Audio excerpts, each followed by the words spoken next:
Ever wonder who might be lurking on the other side of your screen? In the vast, interconnected world of the internet, one individual stands out tonight.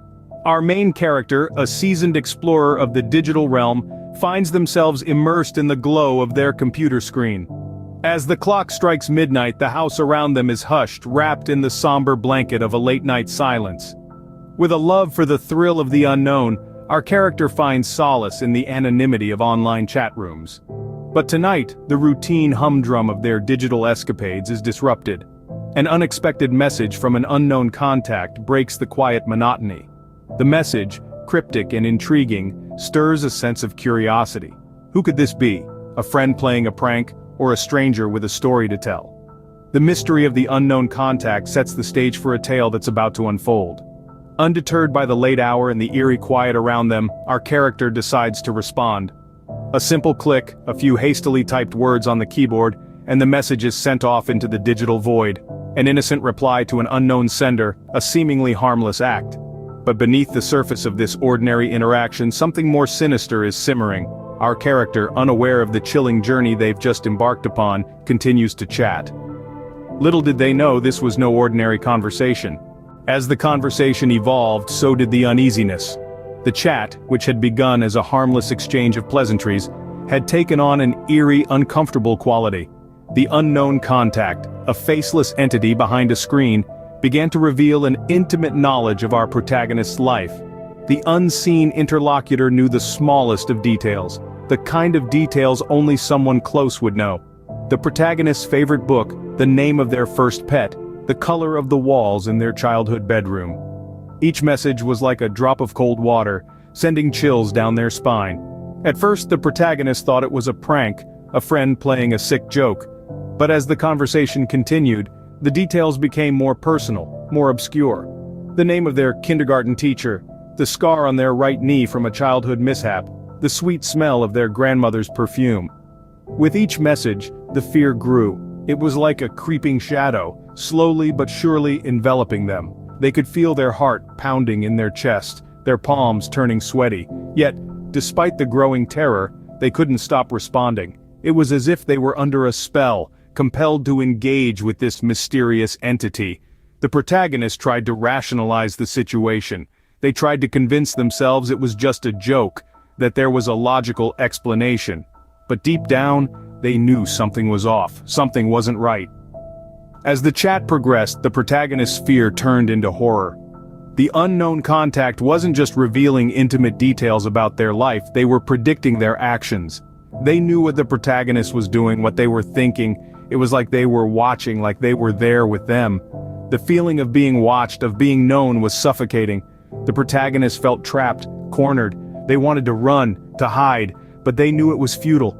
They were at the mercy of this unknown entity, this faceless tormentor. Just as the fear became almost unbearable, the messages took an even darker turn. The chat wasn't just a conversation anymore, it was a nightmare, a living horror, and the worst was yet to come. When the unseen becomes seen, terror takes on a new meaning. This chilling realization dawned as the unknown contact, the faceless entity that had been toying with our protagonist in this digital labyrinth, revealed itself to be no stranger at all. The faceless had a face from the past, a figure that was supposed to be nothing more than a shadow in the annals of memory. Imagine the shock, the horror that gripped our character. A phantom from their past had come back to haunt them, not in the flesh, but through the cold, impersonal screens of their device. An eerie sense of dread began to seep into the room, the air becoming almost palpable with fear.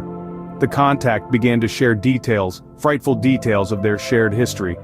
Each word, each sentence, seemed to echo in the silence of the room, like the tolling of a distant bell, a grim harbinger of what was yet to come. The messages painted a grim tableau of the past.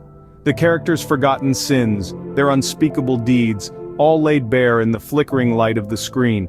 The faceless contact was not just a figure from the past, but a specter of guilt, a manifestation of repressed regret. It seemed as though the past had clawed its way out of the grave of forgotten memories, refusing to be buried any longer. The characters sat frozen, the glow of the screen reflecting off their wide, horrified eyes. The terror was not just in the revelation, but in the gnawing uncertainty of what this might mean. What did this specter from the past want? Revenge? redemption, or perhaps something far more sinister.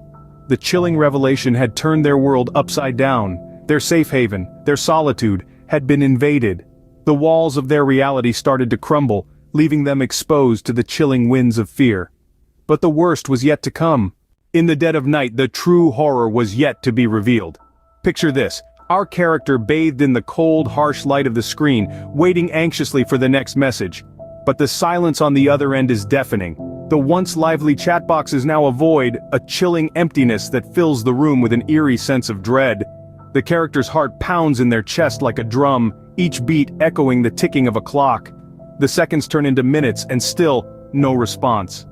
The suspense is palpable, it's a living, breathing entity, feeding off the character's fear. The silence stretches on, an endless abyss. The character's mind races, thoughts spiraling into a vortex of terror. What could possibly be happening on the other end of this digital lifeline? What could be so horrifying that it has rendered the other person silent? The character's fear is not of the known, but of the unknown. It's not knowing what lies on the other side of the screen that fuels their dread. It's the uncertainty, the not knowing, the questions that have no answers. The chat remains silent, the mystery unresolved. The character is left with a feeling of unease, a lingering fear that something is amiss. Their mind is a whirlwind of questions, each one more terrifying than the last.